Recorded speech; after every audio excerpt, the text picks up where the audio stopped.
High. Good. Mid. Good. Bass. Okay, master volume. Okay, wala nang palya. Yung mic subukan natin. Teka lang, kuha ako ng original natin na mic. For today's video, bali dayo na naman na unit ito. Kevlar GX5000 Swiss Tech. Kailang gawa na tayo ng ganito. Nung nakaraan, ganito rin gawa natin. Kevlar ito. Kevlar na GX5000 na high power integrated amplifier. Ayan, angas ng forma niya, no? Kaya nasabi kong dayo ito dahil ang may-ari nito is taga Batangas. Kung sulat, Kevlar GX5000 issue, sounds not normal. Dalawa yung dinala kasi dito. Yung isa naman, concert na Key XW na 302 crossover. May humming yung mid. Ayan, ito yung number ni Sir. Sir Nelson ng Batangas. Ayun, oh. Shoutout. And then maraming salamat sa pagkakatiwala ng unit po dito sa akin. Hindi ko na sana gagawa ng vlog ito kasi nga hindi naman ako gano'ng nagko-content ng mga integrated na eh. Kaso lang due to inihiling sa atin na gawa ng kumari gawa ng vlog para makita niya yung unit niya. Gawa natin ng vlog para kahit papaano, and then siyempre may content tayo.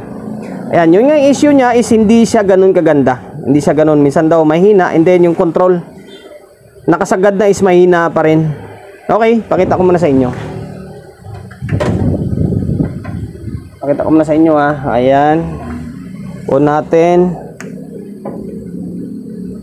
Ayan, na-check up ko na ito. Tapos nilagyan niya ng ilaw Nilagyan niya ng ilaw, kakaiba siya Ayan, naka-normal mode naman na siya. Grabe, ang ganda ng ilaw niya. So ngayon, ano ba? Lalagyan ko ba ng speaker ito? Sige, lagyan natin ng speaker. Naglagay na ako ng speaker. Ayan. Dalawang mid-high natin na yan. Tapos audio source natin is itong laptop. Okay. Ayan, nakauna ito. Parang okay naman. Mababa naman siya ito yung bass nya. Hindi gaano gumagana. Kailangan itudo mo siya bago tumunog. Okay, nag-off.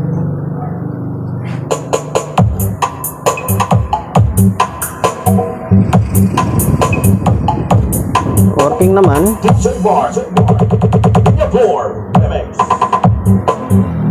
Pero sinabi ko na sa kanya to napalitan. Kasi luma na yung control. Control lang yan. So ngayon, bali tanggalin ko muna itong yung takip. Kasi dalawang tornilyo lang din naman ito. Natanggal ko na yung iba. And then para makita nyo yung pinakaloob niya. Ngayon guys, bali ito na yung laman niya. Medyo puno na ng alikabok. Ayan Tapos tingnan nyo yung mga control kinakalawang Medyo may kalumaan na rin ito. Lalo na dito sa may mic section nyo. Yan, yung pagre-repair ko dito is sinasabay ko na. Kung pinapalitan ko na rin ito, sinasabay ko na para isang gawaan lang. Ayan, ito yung nakikita nyo kaninang umiilaw. Ayan, nalagyan ni Sir ng dito pala, nilagyan niya sa may itong side na to, may ilaw to. Tapos ito, may ilaw, nilagyan niya. Tapos ito naman, kulay blue ito. Tingnan nyo. Ayan may kulay blue. Spectrum. Kaya pag tinignan mo rito, akala mo may parlid na nakatutok. Although may parlid din naman ako doon. Ganda Ayan, bali ito yung mission natin for today's video.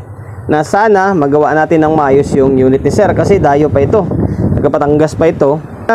Bago natin simulan to, siyempre promotion muna tayo agad. Sa mga hindi pa nakapag-follow, paki-follow, and then siyempre paki-share na ang video natin sa my Facebook, YouTube channel. Sa mga hindi pa nakapag-subscribe, paki-subscribe, like, share, and then siyempre paki-hit ng bell button sa gilid para updated ka sa mga susunod na video na i-upload ko. Bali, mamaya na lang natin siguro linisan ito pagkatapos na natin gawin. Tanggalin ko lang muna itong front panel, tapos tanggalin itong mga control. Kasi sa control lang muna tayo magpo-focus. Yan, palitan natin lahat ng control nito. Na backlash, and then napalitan ko na. Ayan o. Yan, napalitan ko na. Kulang na lang dito is linis kasi kumapit na yung dumi. Ayan, master volume 8 pin, tapos puro stereo na lahat. Stereo lahat ang ginamit. Kahit dito sa may balance nya. Balance ba ito?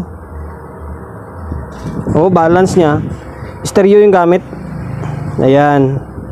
Ito yung mga luma nyo. Dahil sadyang luma na talaga siya. Kita naman sa tsura. Palitin na rin. Okay. Dahil napalitan na natin yan. Pati dito sa may mic section palaga siya. Pinalitan ko na rin to. Echo, mic bass, mic treble, and then mic volume nya. 1, 2, 3, 4, 5, 6, 7, 8, 8 control yung pinalitan natin. So ngayon, ibabalik ko lang muna itong board. Babalik ko. Dito, tinanggal ko nga ito. Akala ko kailangan tanggalin. Kahit di naman pala. Babalik ko lang muna itong board. Tapos, linisan ko muna ito. Sabay, try natin i-audio kung magiging normal siya na walang palya-palya. Ibalik ko na yung tawag nito, yung mga control sa may front panel. Yung knob na lang yung kulang. Tapos, ito, bibigay ako ng tips para mas tumibay ito in case na magka-problema. In case lang naman in case magka-problema, kasi kadalasan ng issue ng Kevlar, sunog na yung board pero yung fuse buhay pa rin. Kaya gagawin natin, palitan natin ng mas mababa na rate. Gagawin natin 10 ampere lang. Lagay natin dito is 10 ampere. Nakalagay rito is 18 ampere, taas. Pero nung binaklas ko itong fuse nya, nang kinabit nila is 15. Mas mataas pa rin to, 15 ampere. Yan, kung makita nyo 15. Gagawin natin is 10 ampere lang. 10 ampere lang ilalagay natin dito. Yan, 10 ampere lang para aktibo siya. Once na magka-problema is bibigay agad. Yan, ito 10 ampere. Okay. So ngayon, ay balik na ito. Maglalagay lang ako ng speaker. Naglagay na ako ng ito bagong fuse na pala ito. So, bagong fuse na yan, 10 ampere. Ito yung stock nya. Mataas 15 o 18 yata yan. Ito, naglagay na tayo ng speaker, naglagay na tayo ng audio source. Itong audio source natin is itong cellphone natin isa. Tapos dalawang mid-high sa taas. Okay. Ano natin? Angas ng ilaw niya. Maganda siguro ito tingnan pag gabi. Kasi may ilaw dito, tapos may ilaw rin dito. Mga naka-spectrum. Tapos may nagtanong pala sa akin dito sa Facebook kung ano yung watts. Hindi ko alam kung ilang watts ang ito pero 12 volts ito. 12 volts yan Ito yung mga ginagamit sa mga pang-dekorasyon. 12 volts yan. Okay, set up ko lang ito. Tap natin. Bass. Okay, master volume. Loudness. Magkana yung loudness. Bass. Okay, nawala yung music. Tayo natin magbalik niya. High. Good. Mid. Good. Bass. Okay, master volume.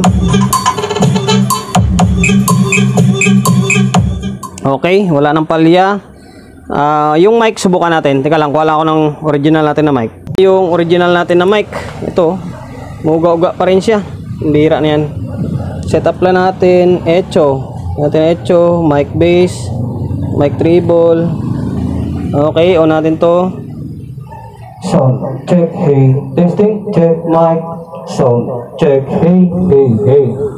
Check mic, testing. Ganda ng tunog. Check, sound check, hey. Tapos may feedback reducer ito. Sound check, hey. Flat ito, echo. Sound check, hey. Testing, check, hey, hey. Sound. Okay. Goods na.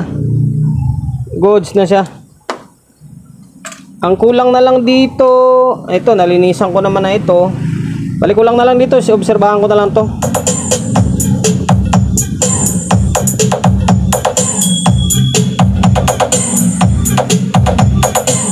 JKC, rip it.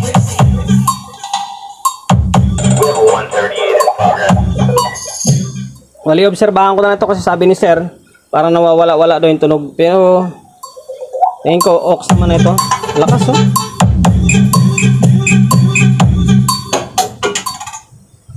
Ayun, hanggang dito na lang. Bali, obserbahan ko na lang ito. Ganda ng design ito. Dalawa yung pan, oh. Yan, oh. Yung pan para dito, tapos meron din dito. Ito, exhaust, tapos ito, puro exhaust pala lahat. Maganda sana to kung ginawang intake to, paloob, tapos palabas ito. Kaso lang, iipon naman yung dumi dito sa loob. Okay na yan. Yan ang lumabas sa tawas eh. Ayun, sana nakapagbigay ideya ako sa inyo. May ideya ba? May ideya ba ako na ibibigay? Patin natin to. Naglilipat naman eh. Okay, lumilipat naman. Maraming salamat sir sa pagkakatiwala mo ng unit mo rito sa akin. Bali, susunod ko na lang yung crossover mo. Crossover ba yung dala rito? Equalizer, crossover. Susunod ko na lang. Maraming salamat sa pagkakatiwala ng unit mo rito sa akin. And then, naway, nakapagbigay ideya ako sa mga kapwa natin technician na medyo bago-baguhan lang. Yung tipong nagsisimula pa lang na gustong matuto. Pero sa mga master shoutout sa inyo. And then, alam ko, very basic na lang sa kanila ito. Tawanan na lang nila yung mga ganitong klaseng unit or sira. Promotion, bago tayo magtapos, siyempre shop natin always on Laguna 24/7. Sa mga gustong magpa-prepare along sa Oyo, Quezon City, number 61, Don Julio, Gregorio Street, sa Oyo Road, sa Oyo, Quezon City. Social media pages natin, sa mga hindi pa nakapag-follow, paki-follow, and then siyempre paki-share ng video natin sa my Facebook, YouTube channel. Sa mga hindi pa nakapag-subscribe, paki-subscribe, like, share, and then siyempre paki-hit ng bell button sa gilid para updated ka sa mga susunod na video na i-upload ko. Ingat, God bless, and then peace sa atin lahat.